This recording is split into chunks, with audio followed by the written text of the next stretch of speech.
Tetra Pak presenta Serie del Conocimiento, una colección de seminarios web producidos exclusivamente para usted, cliente Tetra Pak, que tienen como objetivo compartir ideas y conocimiento que podrán ayudarle frente a los retos que la industria enfrenta en el día a día. Vea y conéctese con nosotros.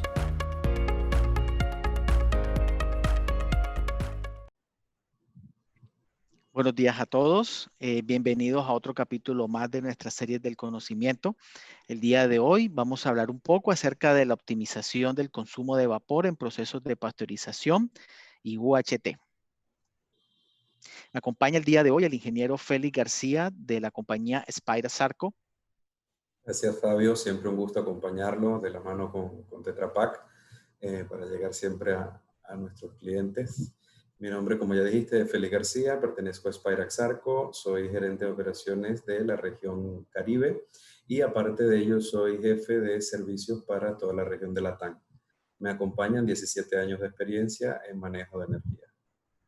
Gracias, Félix. Y también les acompaña un servidor, Fabio Castro, ingeniero de ventas técnico especialista de Tetra Pak Centroamérica y Caribe. Me encuentro basado en este momento en Panamá. Cuento con 8 años de experiencia en componentes de planta y en área de procesos en todos nuestros clientes alrededor pues, de Centroamérica y el Caribe, ¿no? Entonces, espero que en esta charla podemos unir un poco de nuestra experiencia para brindarles algo de conocimiento que estamos seguros les va a ser muy interesante.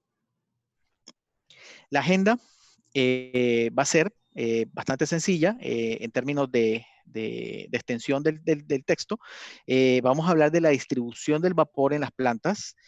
Vamos a hablar de la interacción del vapor con los equipos de Tetra Pak, las estaciones de reducción encargadas pues, de hacer la reducción de vapor, el manejo del condensado, y vamos a hacer un análisis de un caso de ahorro con un equipo para la recuperación de condensados. Vamos a hablar ahora de los conceptos básicos del vapor. Aquello que necesitamos entender de manera muy simple respecto al manejo de este servicio en la industria. Primero, una definición básica que creo que todos conocemos, pero no está de más. ¿Qué es el vapor? Pues bueno, es el gas formado cuando éste pasa del estado líquido al estado gaseoso, cuando es calentado a su temperatura de ebullición, que normalmente es de 100 grados centígrados a una atmósfera de presión. A nivel molecular, lo que ocurre es que las moléculas de H2O se logran separar o liberar de las uniones de hidrógeno que son las que lo mantienen junto en estado líquido. Y como un dato general, se requieren aproximadamente 600 calorías para evaporar 1 kilogramo de agua.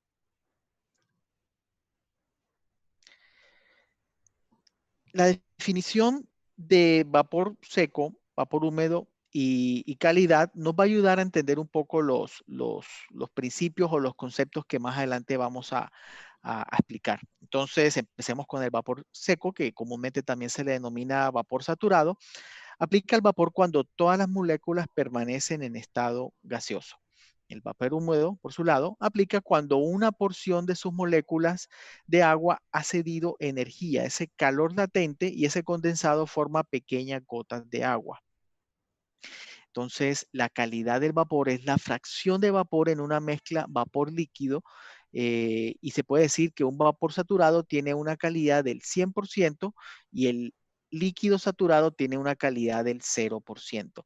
Aquí abajo tengo una tabla donde explico esto de otra manera y le voy a pedir a Félix, por favor, que me ayude a hacer una explicación de la misma. Adelante, Félix. Dale, gracias, Fabio. Sí, en efecto, como hablabas, el vapor saturado es justamente ese vapor que está en el nivel óptimo de energía para ser transferida al proceso, ¿no? Si podemos ver, es esa región del domo que vemos en la parte superior de la gráfica, donde podemos ver que hay una mezcla líquido-vapor. Siempre va a existir esa pequeña mezcla líquido-vapor en una mayor proporción de vapor y una menor proporción de líquido. ¿Por qué? Porque como está cediendo la energía de manera instantánea, siempre va a tender a hacer una condensación. ¿Okay? Luego que el vapor, toda la masa de vapor, ha cedido su energía al proceso, entonces vuelve a su fase líquida, es decir, pasa a una región de condensación, ¿ya? Ahora bien, si vamos al domo superior del vapor, estamos en esa condición ideal de saturación, donde el vapor está en el límite de presión y temperatura. Si nosotros seguimos adicionando energía a ese vapor, lo vamos a hacer entrar en una zona de sobrecalentamiento. Es decir, el vapor va a tener un exceso de temperatura, más no de energía. ¿Ok? La energía se va a conservar en el vapor. Pero al tener ese exceso de temperatura, no es un vapor que podemos utilizar para procesos de calentamiento porque va a demorar mucho en ceder la energía al proceso. Por lo general, ese vapor sobrecalentado solamente se utiliza en funciones motrices, es decir, para turbinas y equipos similares. Gracias, Félix, muy interesante. Siempre. Bien, el uso del vapor en procesos términos, vapor saturado, vamos a denominarlo de esta manera en adelante, básicamente en procesos de pasteurización, procesos de esterilización, ya sean en batch o en línea, en procesos de calentamiento para soluciones de limpieza y mantenimiento de la esterilidad por medio de barreras de vapor. En aquellos puntos donde tenemos contacto crítico con el ambiente, necesitamos mantener una barrera para evitar que algún microorganismo pueda ingresar a nuestro producto. Entonces aquí tenemos pues los equipos de intercambio de placas, de tubos o superficies raspadas. En todos ellos pues, podemos utilizar el vapor como medio de transferencia térmico para lograr calentamiento. Vamos a hablar ahora de los requerimientos en planta del vapor. Primero, queríamos comentar un poco acerca de los problemas más comunes que logramos ver en las plantas a través de nuestro mercado. No olviden, por favor, ingresar sus preguntas al chat box y más adelante les estaremos dando respuesta. Entonces, el primer problema, o uno de los más comunes, es que no se logra mantener un suministro de vapor continuo y estable. Esto nos genera parada en algunos equipos, caída de programa, porque se nos cae pues, la presión del vapor. Hay muchas razones para que esto se pueda dar, entre ellas un tema de las secuencias, un tema de capacidad, o muchos otros, los cuales al final pues, redundan en afectarnos el proceso. Altos costos de generación por baja eficiencia en el uso del vapor y escasa o nula recuperación del condensado. Continuas fallas y pérdidas en proceso por daños en línea de vapor y sus componentes.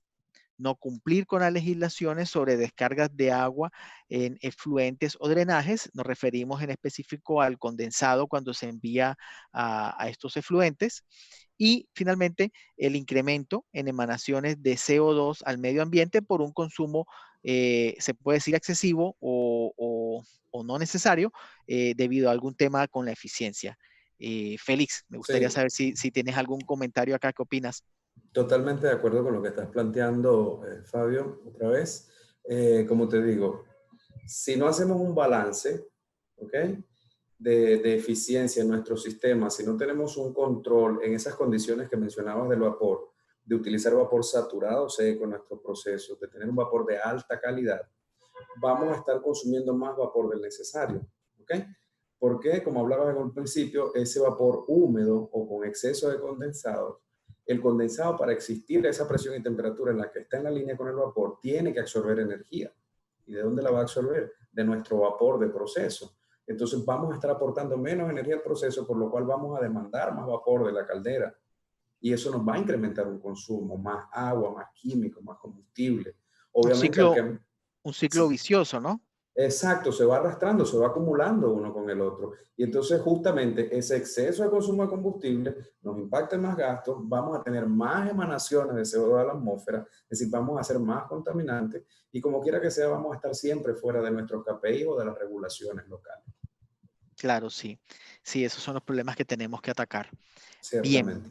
bien. Entonces, bueno, aquí hay un diagrama de flujo de un proceso de pasteurización muy estándar, muy similar en equipos Tetra Pak y equipos incluso no Tetra Pak. En todos básicamente vamos a encontrar lo que es el tren de reducción de vapor, vamos a encontrar el trampeo para, en algunos casos, donde aplica el homogenizador aséptico, y vamos a encontrar también la zona donde vamos a convertir este vapor en condensado, pues que entrega la energía del circuito de agua caliente del pasteurizador y cómo lo vamos a regular y luego a purgar.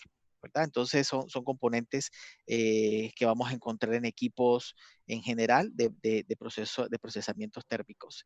Y en equipos de ultrapasteurización o UHT, pues también vamos a encontrar lo anterior, pero adicional, pudiera haber una diferencia con lo que respecta a la purga del condensado y a la trampa bomba o algún sistema para extraer de manera más eficiente los mayores volúmenes de vapor involucrados en este tipo de procesos.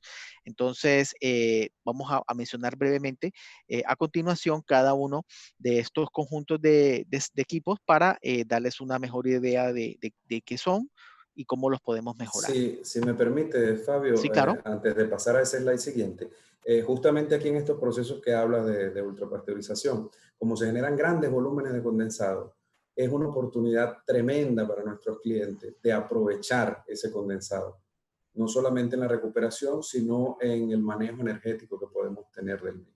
Pero entiendo que de eso vamos a tener un caso de éxito que tienen ustedes más Sí, adelante. claro. Excelente. Bueno, en cuanto a las mejoras en la distribución del vapor a través de las plantas, las recomendaciones nuestras primero serían considerar que una pérdida la pérdida de radiación del vapor durante su viaje a través de esa tubería causa que ese calor latente se ceda y el vapor, pues como mencionamos anteriormente, se convierta en agua.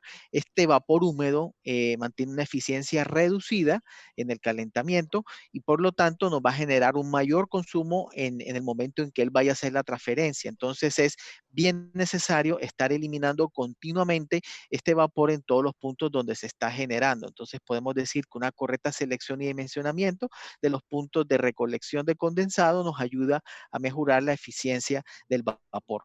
En este caso, aquí recomendamos las líneas directas, cuando pues están a gran distancia las calderas de las áreas de consumo, de cada 30 a 50 metros instalar una trampa de vapor y también recomendamos el uso de secadores en las líneas, principalmente a la entrada de equipos, pero pues también dependiendo de las distancias, este dispositivo que básicamente es una trampa en la cual el vapor húmedo entra y por gravedad y por una geometría que él mantiene adentro, va a ir eliminando, va a ir recolectando esta agua y la va a purgar adecuadamente. A la salida pues vamos a tener un vapor seco que va a viajar a mejor velocidad y nos va a transferir mejor energía térmica.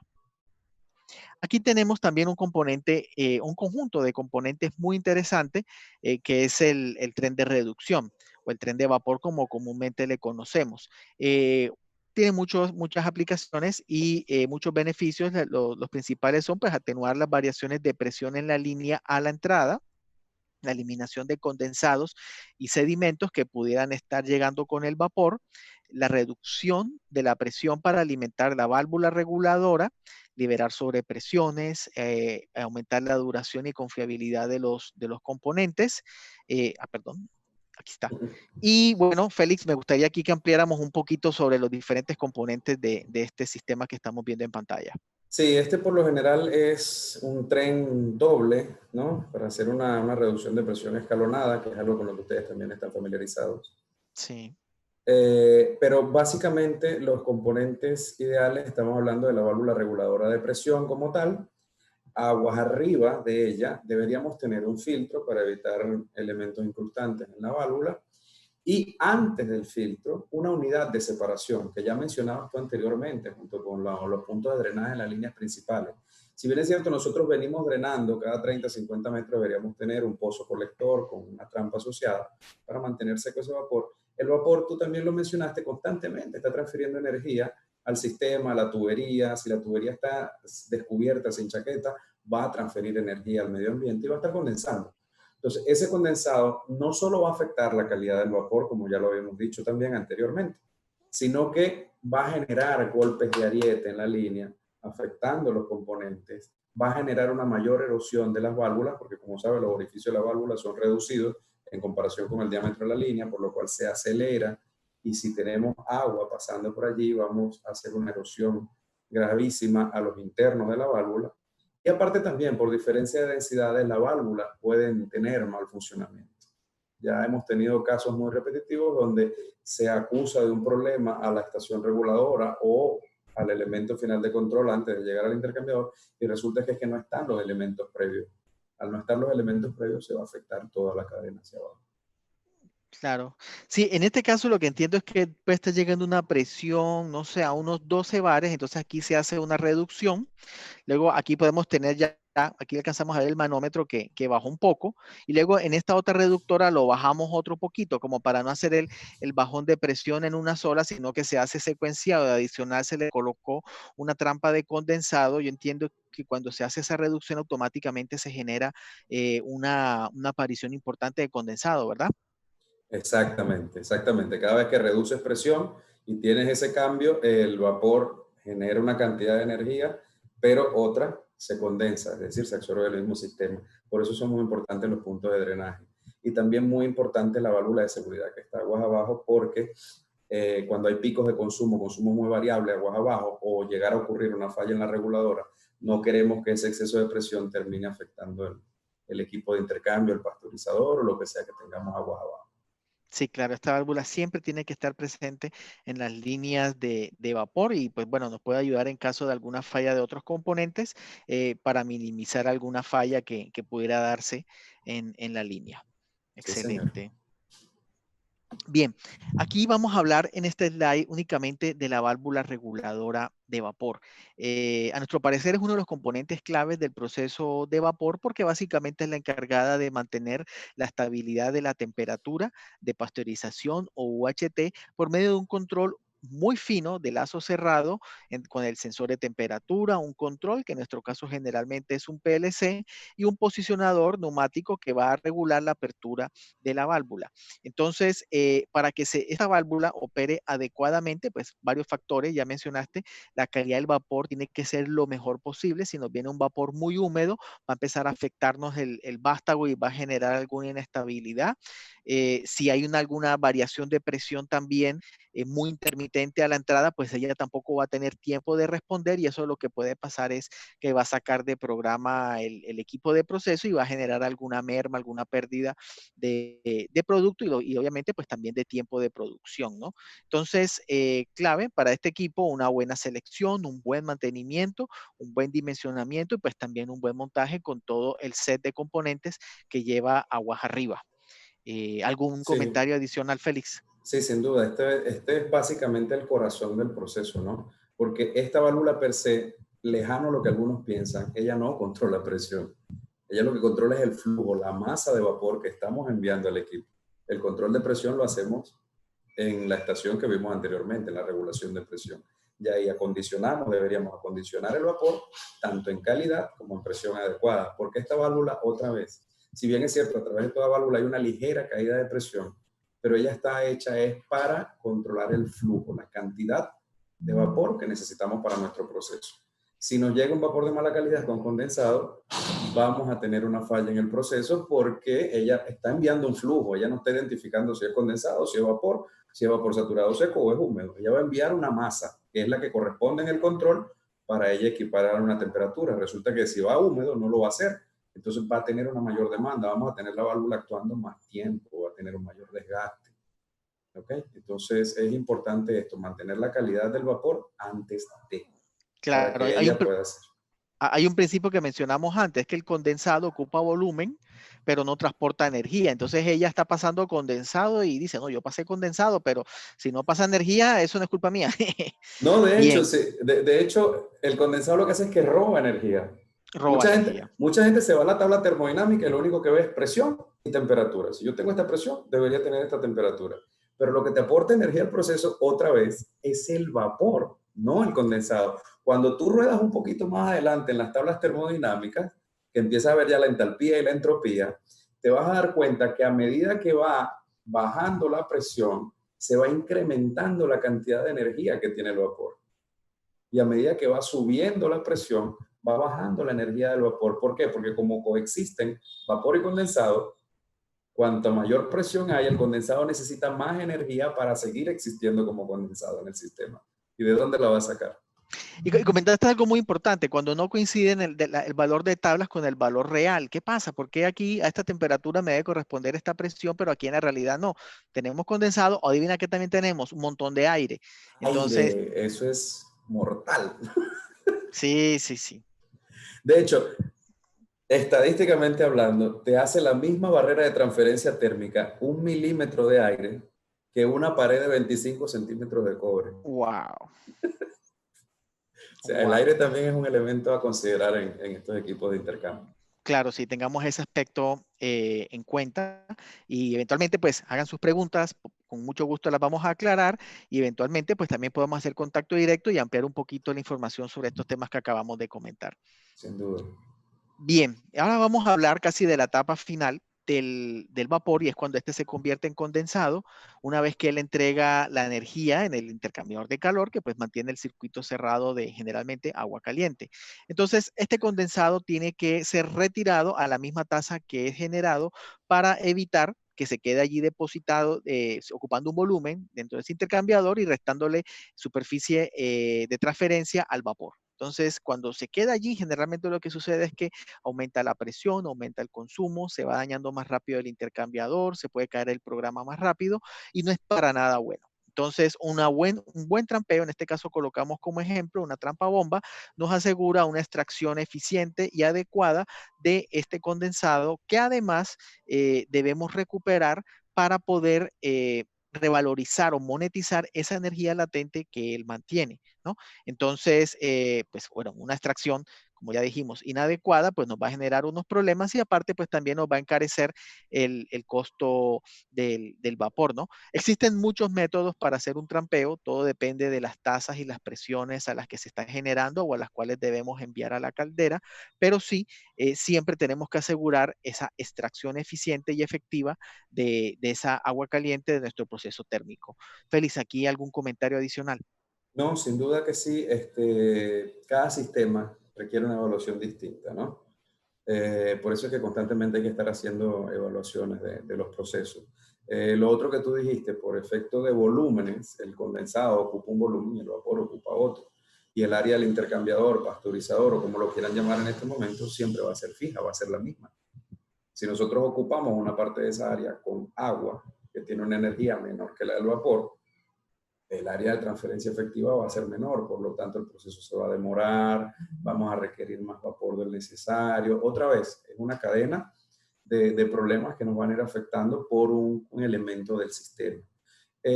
Comúnmente, una trampa de condensados es suficiente para extraer el condensado de cualquier equipo. Pero ¿qué pasa? Estamos hablando de equipos que trabajan con controles de temperatura. Al haber controles de temperatura, en algún momento nosotros cortamos el suministro de vapor hacia el equipo. Y ahí tenemos entonces un diferencial de presión que puede afectar el funcionamiento de la trampa, ¿no? Ya ahí habría que evaluar la utilización de otros equipos, como tú dijiste, trampas bombas o bombas, dependiendo otra vez de las capacidades del proceso. Claro que sí, totalmente. Bien, y ahora, como hayas mencionado anteriormente, Félix, un ejemplo de un equipo, de un pasteurizador drink muy conocido en nuestro mercado, pasteurizado en una planta de jugos ubicada en Centroamérica. Acá tenemos un caso interesante, un equipo que está sometido pues, a un régimen severo de 7 días, 24 horas y una producción de 12,000 litros de jugo. Entonces, este equipo nominal anda por los 800 kilogramos hora con unas horas de producción de 6,000 al año, para un consumo total de 4,800 toneladas métricas de vapor. Entonces, este mismo vapor se va a convertir pues, en condensado, ¿no? Y el costo de este condensado ronda los $7 por tonelada métrica, lo cual, si lo ahorramos, si lo recuperamos, nos puede entregar un ahorro de $33,600 al año.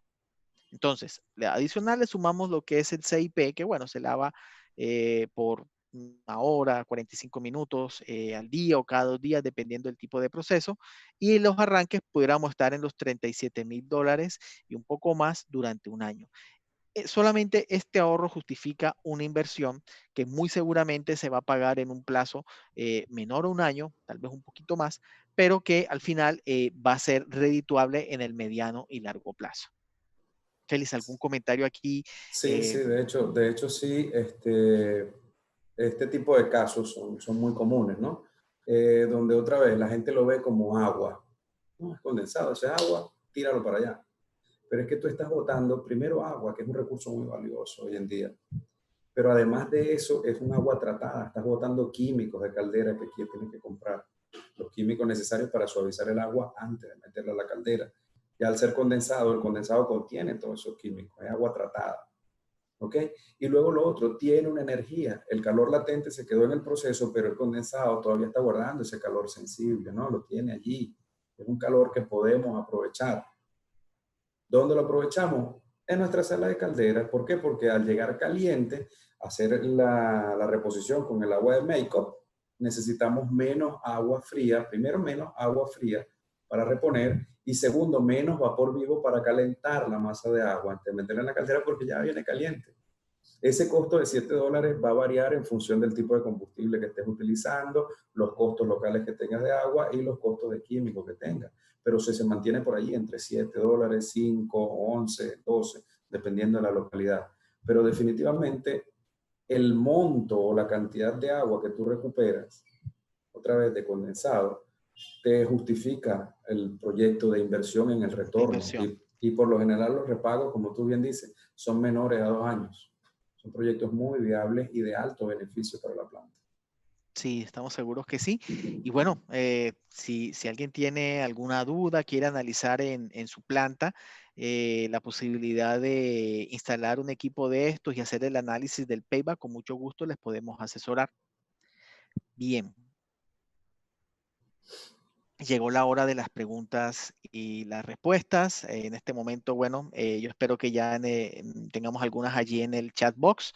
Espero que nos hayan enviado bastantes preguntas. Aquí estamos para responder. En caso de que no nos alcance el tiempo, con mucho gusto igual nos acercaremos individualmente y estaremos dando oportuna respuesta.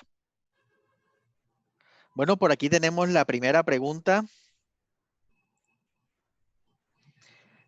Tengo mi intercambiador con trampa de flotador, pero comúnmente genera roturas por golpe de ariete y demora en calentar. ¿Puede ser la trampa dañada? A ver, Bueno, Félix, ¿qué mira, opinas? lo primero que hay que hacer es una evaluación de ese sistema. Definitivamente está teniendo un problema de mezcla vapor condensado. ¿Dónde está ocurriendo? Es lo que hay que evaluar. Puede estar ocurriendo aguas arriba, porque venimos hablando hace rato de la calidad del vapor, ¿no? Y si ese vapor no está siendo optimizado, no se está llevando a la calidad oportuna, puede estar viniendo el condensado junto con el vapor adentro del equipo, ¿ok? Lo otro que pudiera estar ocurriendo no es propiamente que la trampa esté dañada. Casi siempre, cuando son procesos continuos, la trampa si falla, falla abierta. Muy pocas ocasiones va a fallar cerrada, a menos que sea un bloqueo por vapor, que es otro tema. Pero lo que pudiera estar ocurriendo allí es que justamente, como es un proceso de intercambio, tenemos un control de temperatura, ¿ok? Entonces puede estar pasando que en algún punto el control lleve la válvula a 0%, con lo que no va a haber una presión diferencial suficiente para que la trampa sola evacúe el condensado hacia la línea, porque la trampa trabaja por diferencial de presión, ¿ok? Entonces, en ese punto la trampa dejó de trabajar. Como dejó de trabajar la trampa, pero el vapor termodinámicamente sigue cediendo energía y formando condensado. Cuando baja la temperatura en el equipo, que abrimos el control y metemos vapor al equipo nuevamente, entonces encuentra esa masa de condensado ahí dentro, inmediatamente golpe de ariete, que puede ser lo que le está escuchando. Obviamente, si el golpe de ariete es muy duro o es muy repetitivo, por fatiga el equipo va a colapsar, se va a romper, va a tener una rotura.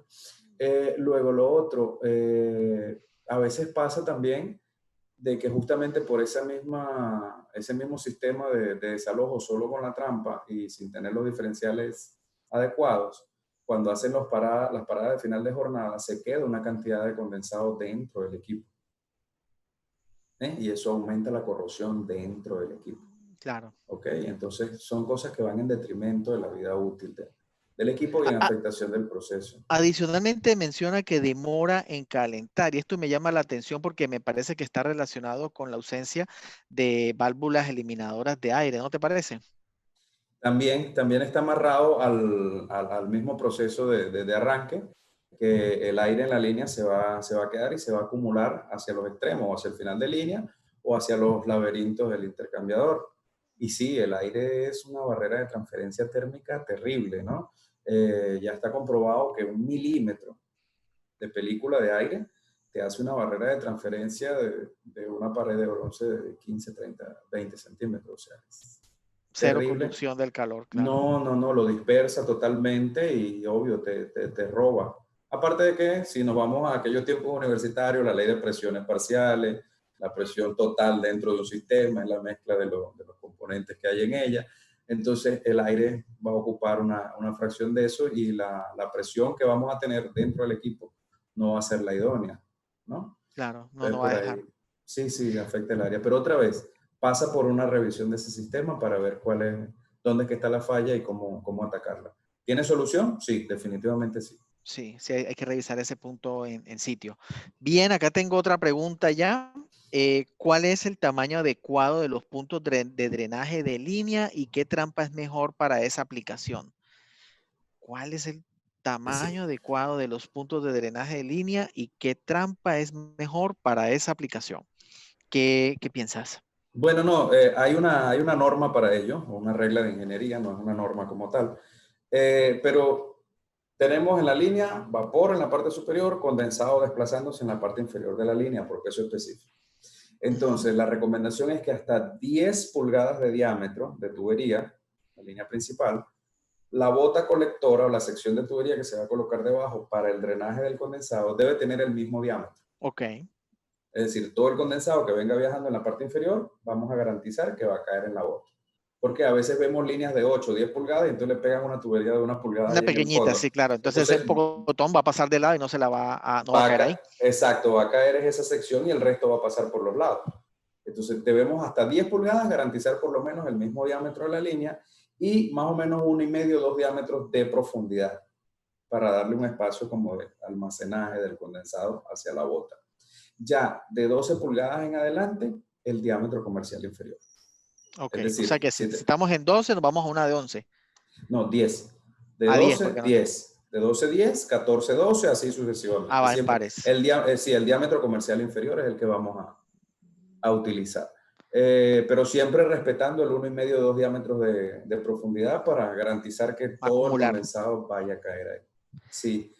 Lo otro era la trampa, ¿no? ¿Qué tipo de trampa era que decía la pregunta? Sí, ¿qué tipo de trampa es la más adecuada? Eso es como más difícil porque varía muchísimo cuál va a ser la más adecuada.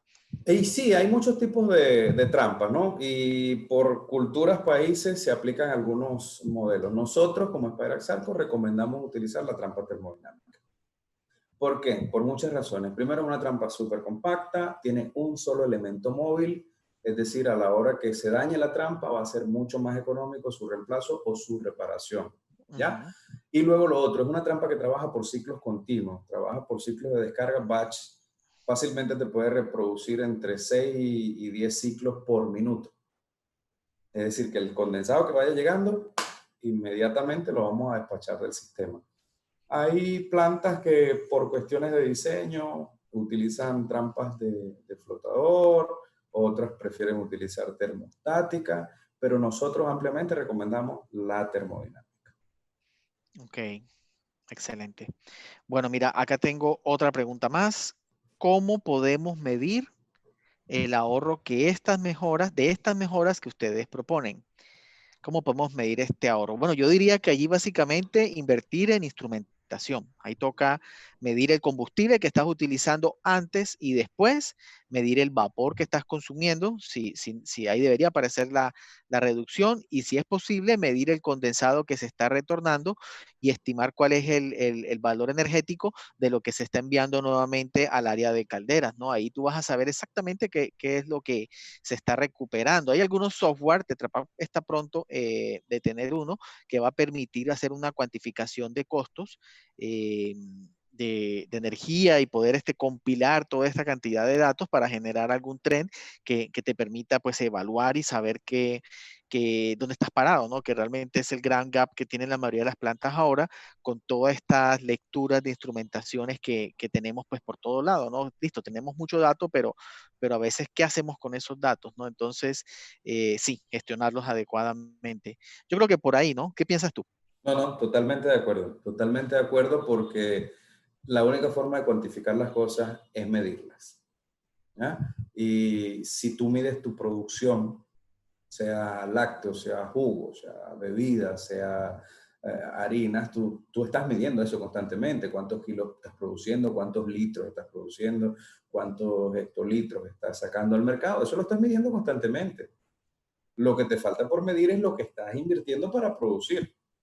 Porque, ok, sí está bien, muchos aplican el justificativo que no, bueno, pues es que servicio es servicio, el vapor no es mi negocio, pero el vapor tiene que ver con tu negocio. Tú estás pagando por eso. Tú pagas Claro. combustible, tú pagas agua, tú pagas químicos de agua, tú pagas un personal para que te atienda servicios. Entonces, tú tienes que tener cómo medir esto.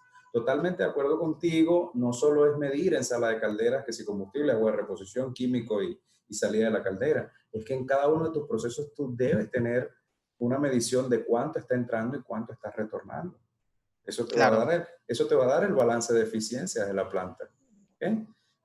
Inclusive hay hasta servicios de mediciones puntuales y periódicas. Claro, no te va a dar un registro constante, que es otra vez lo ideal, pero lo puedes hacer por escalas y tomas mediciones antes de y después de. Es decir, mientras te hacen tu evaluación, vas tomando tus mediciones y después que implementas todas tus soluciones, das un tiempo operativo y vuelves a medir. Contrastas uno con el otro y por ahí te haces una idea de lo que estás recuperando, de cómo te está incrementando la eficiencia. Sí, exactamente, porque lo que son los indicadores de las plantas de consumo, esos sí son parámetros que debemos esforzar en tener y bueno, tal vez es un parámetro que no tenemos, ¿no? El costo vapor consumido versus litros producidos, ¿no? Creo que Y de allí sale, ¿no? sí, justamente allí. Y otra vez, todo es medición. Cada Todo vez es que tú vas a medición. apuntar a una certificación, ¿qué es lo primero que te piden? Registros auditables. Lo primero que te piden cuando tú apuntas a una certificación son registros auditables. ¿Cómo vas a tener registros de esto? Tienes que hacer medición. Tiene que hacer medición. Estoy totalmente de acuerdo contigo. Pasa por allí. Exactamente. Bien, acá tengo otra más. ¿Cómo puedo mejorar mi instalación actual y llevarla a las mejoras que ustedes proponen? Esta es una muy buena pregunta porque la respuesta no es corta ni sencilla. En primera instancia yo diría que hay que evaluar esa instalación que tú tienes.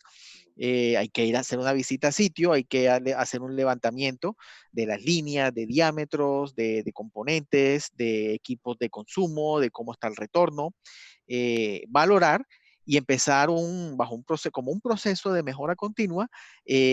Vamos a mejorar acá, vamos a mejorar allá, determinar la información que nos puede hacer falta, cuánto está consumiendo realmente este equipo.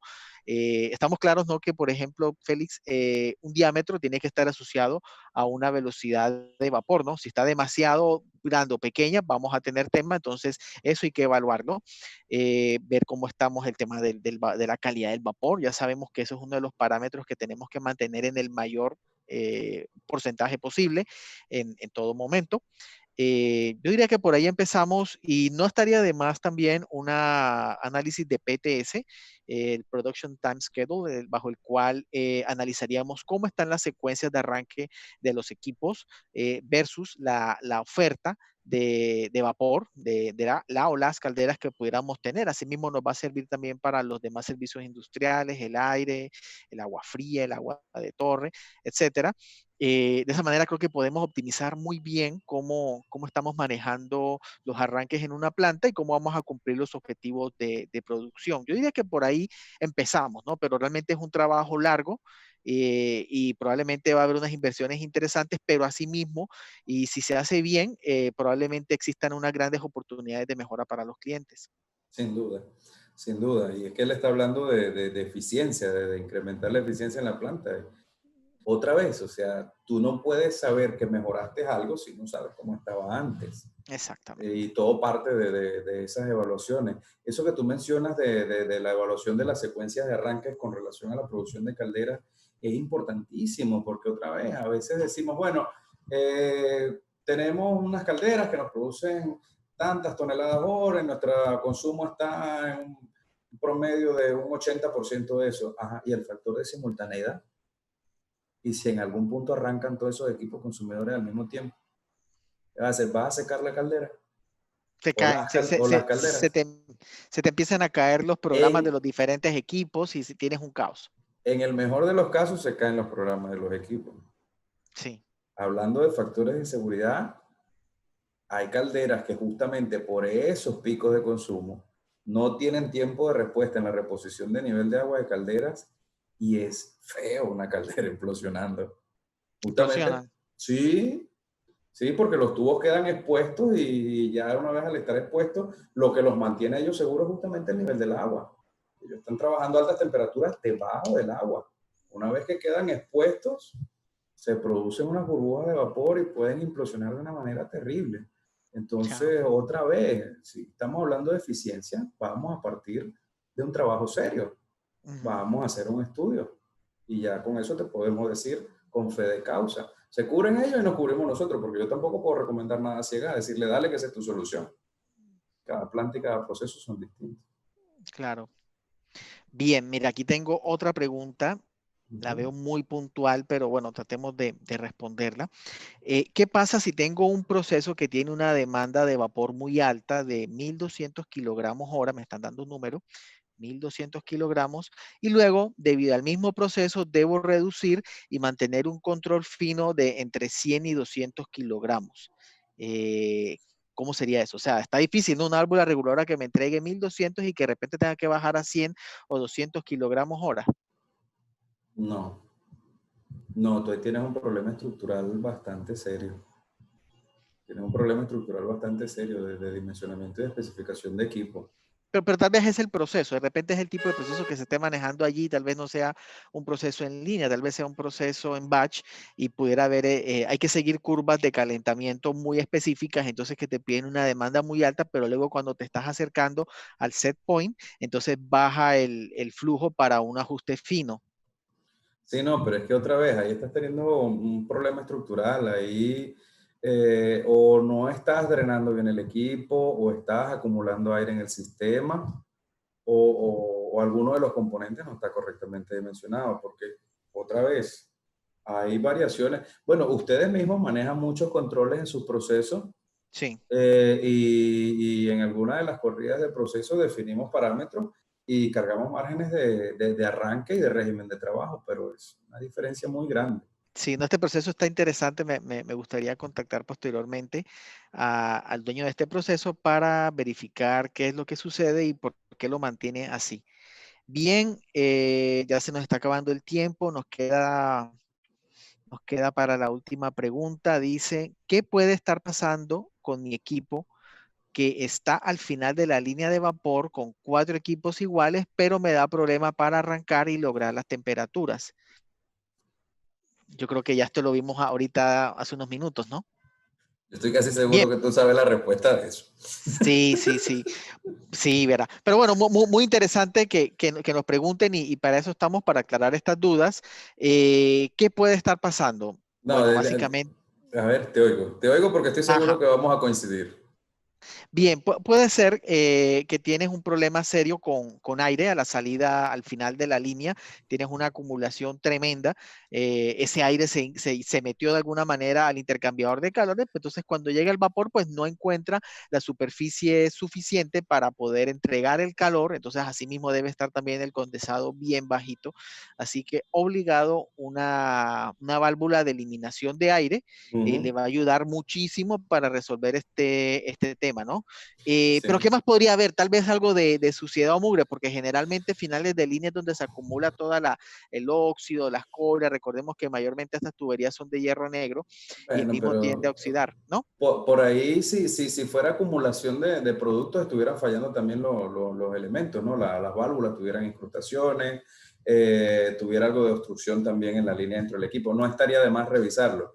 Pero sí, no, coincidencialmente, como él plantea el tema, justamente el equipo, tiene los 4 equipos en la misma línea, el último que está allá es el que te está dando problemas de calentamiento, es básicamente eso, ¿no? Porque ¿qué pasa? Cuando tú paras tu proceso, a veces la gente tiene la idea de que el sistema es herméticamente cerrado y no es así, sobre todo cuando tú trabajas con vapor. ¿Por qué? Porque cuando tú arrancas el proceso, tú dilatas todas las tuberías y todos los equipos por efecto de temperatura se dilatan, tú Claro. llenas todas las tuberías con una masa de vapor, ¿ya? Cuando tú paras al final del día, tú paras al final del día y no se queda nadie diciendo yo voy a ventear todo el vapor que quedó en la línea. No, tú paraste y ya, paraste. Entonces, el vapor que se quedó en la línea, primero, cuando empieza a perder temperatura, Entonces, los equipos vuelven otra vez a sus dimensiones originales, ¿no? Por enfriamiento. Pero además de eso, el vapor, la masa de vapor que está dentro de las líneas, dentro de los equipos, se va a condensar. Y por efecto de masa es distinto, es menor. El agua ocupa menos espacio que el vapor. Entonces, en ese momento que él condensa, él por las juntas de las bridas, por los prensaestopa de las válvulas, por las mismas uniones de los platos de los intercambiadores, por allí él va a traer aire de afuera, de la atmósfera, al sistema. Y el aire se va a quedar. Cuando tú arrancas el sistema otra vez, viene toda la presión de vapor. ¿Y hacia dónde va a mover el aire? Al final de la línea. A ese equipo que está allá al final de la línea.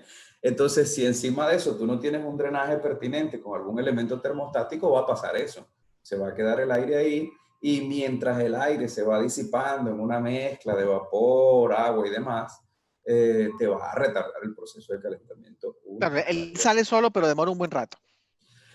Sí, y sale solo depende de donde se quede, porque si se queda en la parte superior del equipo y el drenaje condensado lo tiene abajo, ahí se va a quedar. Y tú lo hablabas también en unos slides atrás cuando hablabas del área de un intercambiador, y el área es fija. Lo que tú le sumes a esa área se lo vas a restar a lo que debería tener de vapor. Entonces sí, definitivamente en esos intercambiadores, y no solo en ese final de línea, en todos, por buena práctica, él debería tener eliminadores de aire. Lo bueno del eliminador de aire es que él va a trabajar de manera automática. Va a sacar el aire, y una vez que el proceso estabilice con presión y temperatura de vapor, él va a cerrar. O sea, tú no vas a tener una pérdida de vapor por allí. Excelente, muy bien. Bueno, se nos ha terminado el tiempo, aún tenemos muchas preguntas, las estaremos contestando directamente a cada uno de nuestros televidentes. No se olviden suscribirse a nuestras redes sociales, en Twitter, en LinkedIn, o seguir la página de tetrapack.com. Félix, ¿te querías despedir de nuestra audiencia? No, siempre un gusto, Fabio, poderlos acompañar en este tipo de iniciativas. Y ya es una alianza muy conocida a nivel regional de Spirax Sarco con Tetra Pak. Así que sepan todos de que estamos para acompañarles, para ayudarles con sus procesos.